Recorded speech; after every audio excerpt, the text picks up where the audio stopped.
Hello, my name is Bobby, and this is going to be a demonstration of ScriptRunner for Confluence. A very brief introduction to what ScriptRunner is. ScriptRunner is a series of tools or add-ons that Adaptavist have provided for Atlassian tools, so Confluence, Bitbucket, and Jira. ScriptRunner is primarily a tool used for extending, automating, and administrating these environments. So you'll find tools within this add-on that allow you to achieve all of this. The main way that ScriptRunner is used is to write scripts that are executed on your environment. The language of these scripts is called Groovy, which is a simplified version of Java, and there are loads of tools online to help learn that.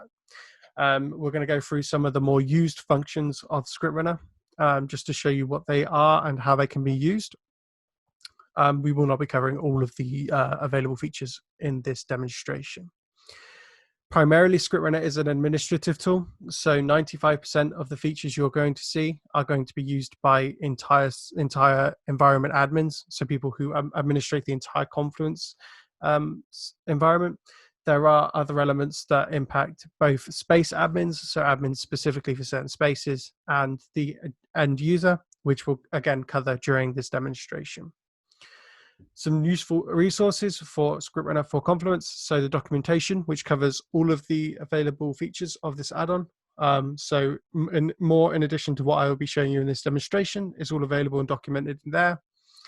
The Adaptavist library. So the Adaptavist library is a resource of pre-made scripts ready to go. So you can look on there, and if you find a script you exactly need, happy days. But also you can use it as a learning experience, so you can see how you can perform certain actions interacting with the Confluence Java API. And finally, not necessarily relevant for internal usage, but we do have a support portal for our users, external users, where they can raise bugs, improvements, / new features.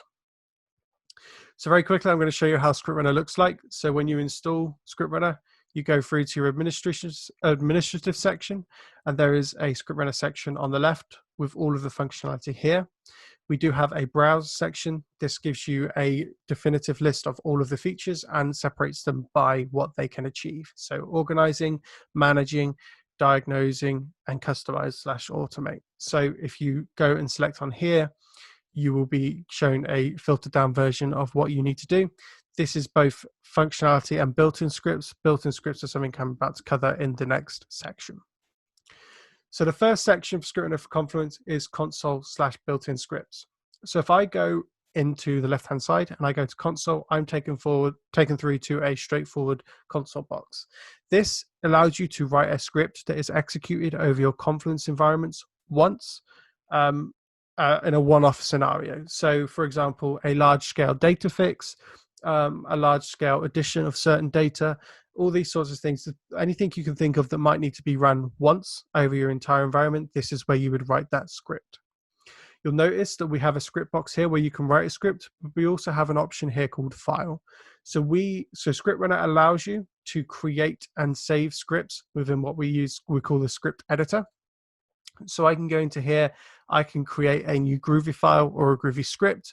I could also create a folder structure so that I can store my scripts as and when I need to. So for example, if I have a script that I do need to run in a one-off scenario, but I might need to run that again later on, I can write that here and save it rather than having to save it in a notepad or somewhere similar. To use it, all you need to do is go to the file section, type the name of the file you are using, button code, and you'll be able to run that there. So from the console, the console was one of the first features for ScriptRunner that was released. And from that, we noticed that there were a large number of scripts that every customer is using. So rather than have every customer have the same script saved on their local machine or in the script editor, etc., what we decided to do was release a number of built-in scripts. So if I go here to built-in scripts, there are a large number of built-in scripts that perform the most common actions needed by users in this environment. Built-in scripts do not require any coding experience. You do not need to write a line of code to be able to use them. It's all point and click. So for example, I could go into my copy space. I just need to define what space I'm copying the new space key. None of this requires any scripting. There are a large number of built-in scripts. I'm going to cover the 3 top ones that are used by almost every user. So we have show server logs. So this is used extensively in support as well as for debugging your new scripts. Because what you can do is you can write debug logging in scripts that logs out into a file, which is the Atlassian Confluence log. So if I run this report, I can see the lines in the log available here without having to go and extract that file and view them in a file viewer. The most common one used across all Script Runner products, not only for Confluence, is switch to a different user. So if I'm an administrator and I have a user who's reporting certain issues in Confluence, but I can't see that, I can't see these issues that they're seeing, it might be a privileges thing, it might be an account thing. So what I could do is I could log in as that user here, and I could see the environment through their eyes, so I could see exactly what they're experiencing. Alternatively, if I'm setting up a new user for a Confluence environment and I want to make sure that I've correctly set all the permissions so they can see what they should and they can't what they shouldn't, I can go and log in as this user and verify that I've set everything up correctly and what they're seeing is exactly what they should be seeing. So those two built-in scripts are more administrative tools. The next one I'm going to show you is actually more relevant to Confluence. So we have bulk purge trash. So not bulk purge trash. We're going to go through renaming labels. So you can see for this page, I have label 2 defined on this page as a label. What I'm going to do is I'm going to change that. So if I go to rename label and I type in that I'm going to hit all spaces, I could define a specific subset of spaces, but I'm just going to go over everything. I'm going to say I want to change every instance of label 2 to label 1. I can run that now. It has successfully renamed them. So I go back to my page, I refresh. This has now been updated to label 1. So again, building off the idea of what a console script was, which was a one-off fix for your entire environment, we've just performed that with a built-in script that's very specific to Confluence. So very powerful tools. And as you can see, there are a number here that it can be used by anyone without any coding experience whatsoever. So the next section we're going to go through is jobs. So whereas console is a script that is run once off over your entire environment, jobs are scheduled scripts. So scripts that you build that are executed on a time interval. So hourly, daily, weekly, monthly, for example. So this is very much about creating scripts that take away those repetitive tasks from your administrators and have Confluence do them for you, allowing you to redirect your efforts elsewhere. So we're going to show you some examples here. So if I go into jobs, now if I go to create jobs, you can go and create your own custom scripted job. That's fine. But we also have some predefined jobs here that can be just configured in the same way built-in scripts are with just point and click. So those are prune old page versions and old content notifier. So old content notifier allows you to, for example, say that any pages that match this CQL query and are older than a specified number of weeks, this will send an email to this group of users to say, hey, this page is quite old. What do you want to do with it? The other one is prune old page versions. So I actually have this set up here. So this is currently going to run as me. It's going to run 12:30 a.m. every Sunday. Everything in Space Demo, I'm going to make sure it only has 2 versions. So when you're using Confluence, every time you create a change, it creates a new version. So I actually have a macro in here to show me each of the versions of this page. So if I edit this page, and let's say, for example, I just change time to times, I can update this page. It will go and it will create a new version of that page. So now we have the 3rd version of that page. So you can imagine if you've got 100 users on a Confluence environment, constantly updating, changing, adding things to a page, the versions can get quite large and quite out of hand quite quickly. So this job will automatically go on Sunday this week and remove that 3rd version to keep it down to 2. But I don't want to wait that long, so I'm just going to run it now. So this runs now. It will tell me that I have deleted 2 versions from 2 pages. There's obviously been another version elsewhere. If I go back here and refresh, this page is now back down to 2 versions. So we've been able to automate that administrative task that might have been actually quite heavily manual to have to go through pages and see the versions and say, okay, we need to clean this one, this one, this one. So we've had listeners, or we've had a console, we've had scheduled, we've now got listeners. So console wants over your entire environment. Jobs, scheduled. Listeners are event-based. So what happens on the back end is every time you perform an action within Confluence, an event is transmitted on the back end. So for example, if I go and update a page, the page updated event will fire. Now what you can do is you can write a script that will execute based on when this event is detected. So the example we're going to use here, I've created a script that will go and automatically create a bio page anytime a new user is added to this instance. So I can show you that script. So if I go into event listeners, I have a custom event listener here. So the events, there are a number of events obviously within Confluence, but that is loaded. So user create event. So every time a user create event is detected, it will go and execute this script.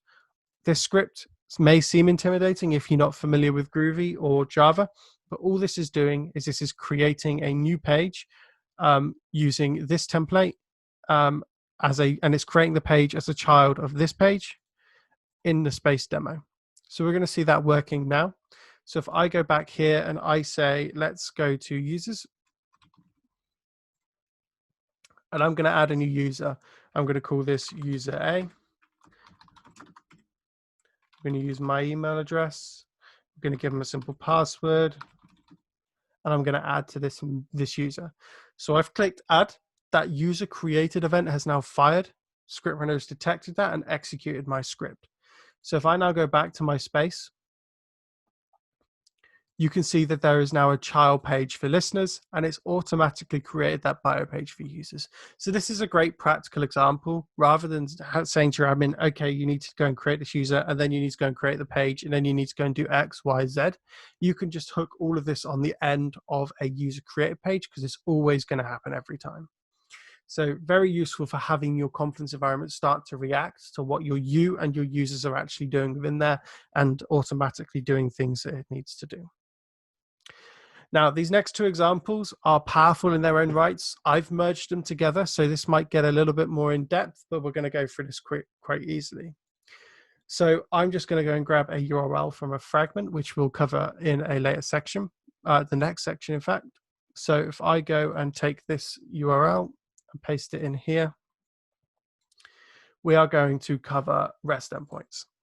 So for those who are unfamiliar with a REST endpoint is a tool that allows you to access a web page or a database or an application and either extract information or perform actions within that environment.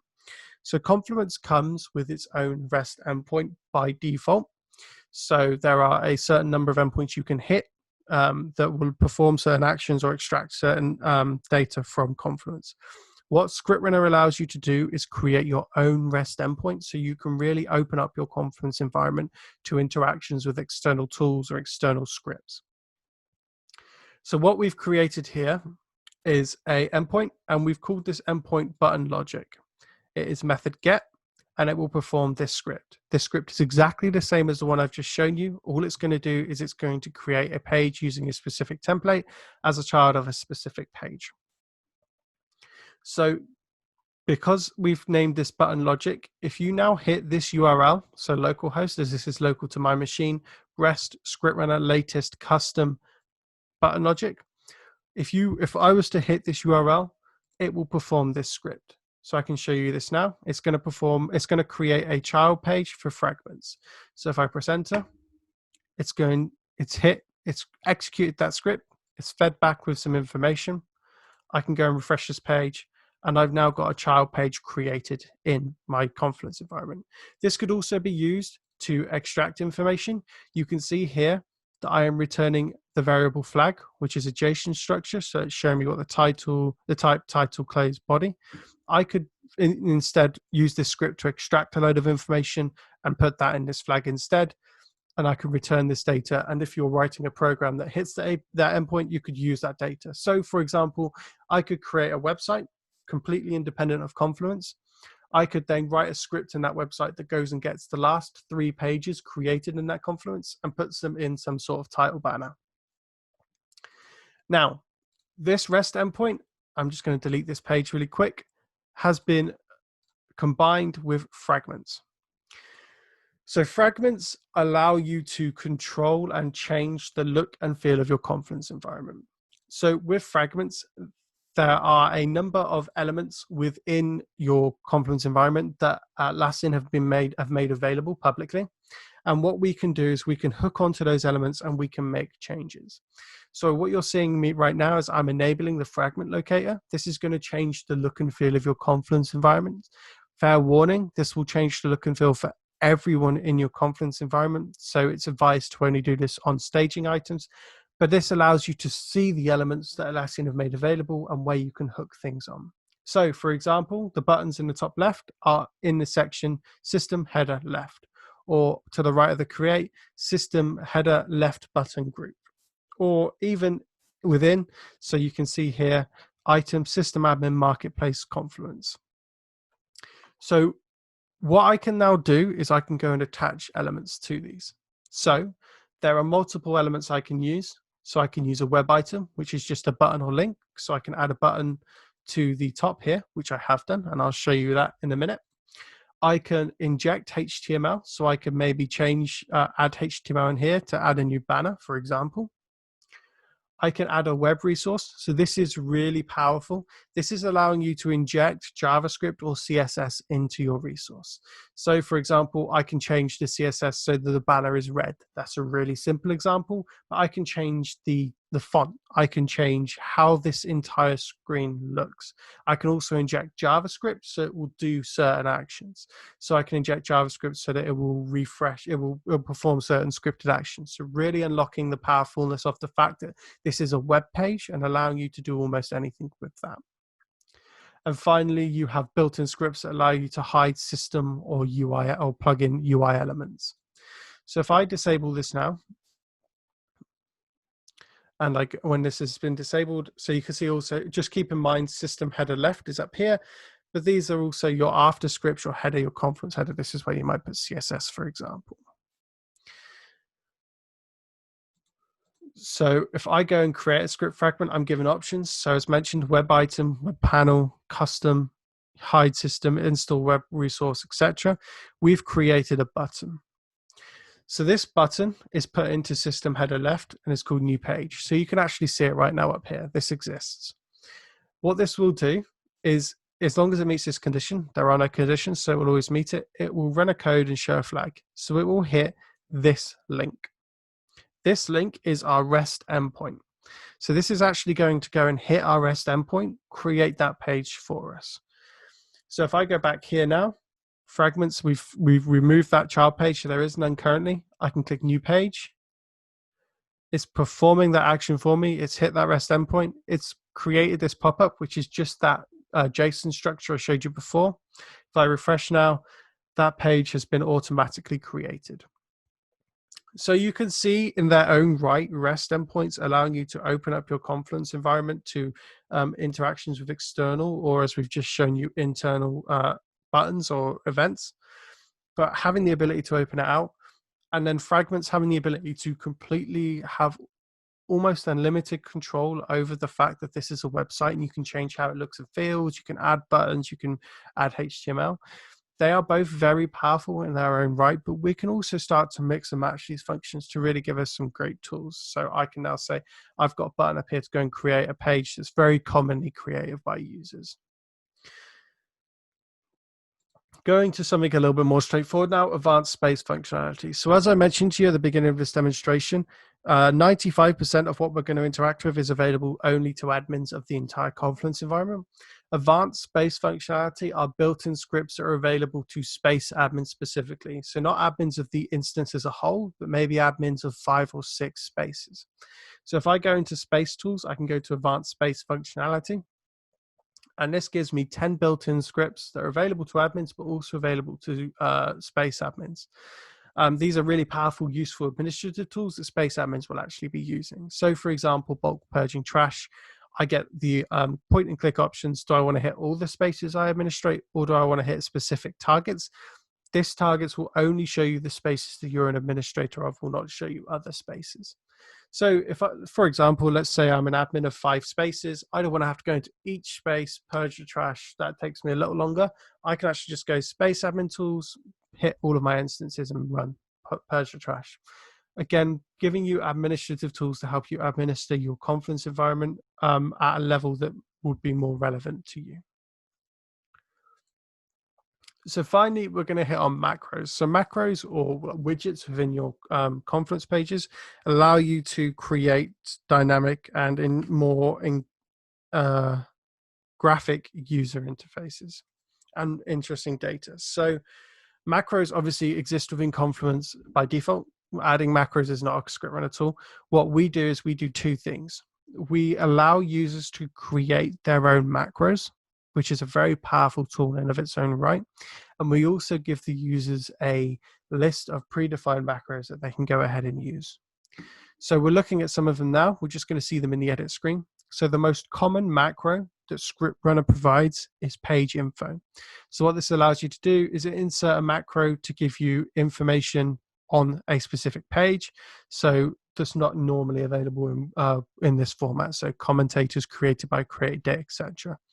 This is most commonly used in two elements. It's the most commonly used, full stop. It's also the most heavily used, because what will happen, and as you can see in this example, there will be multiple elements of information that users will want. So they'll insert this macro into a page multiple times, each with different configurations.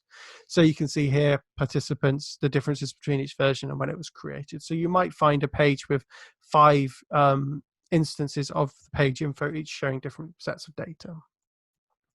We do also create macros that are a little bit more technical and intensive. So for example, create a new page adds a button that allows you to create a certain page. So all I've configured this to do is create a exact duplicate of my macros page here as a child page. So if I click here, it will go and create a child page, which is just a straightforward copy. And the other most used one is adding labels. So if I'm just going to remove this label here, which brings the widget back. If I refresh.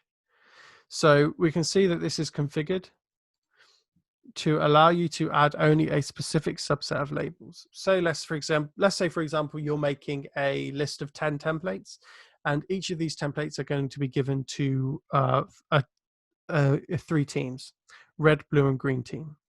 What red, blue, and green team need to do is update that template with relevant information to their specific team and then label it correctly.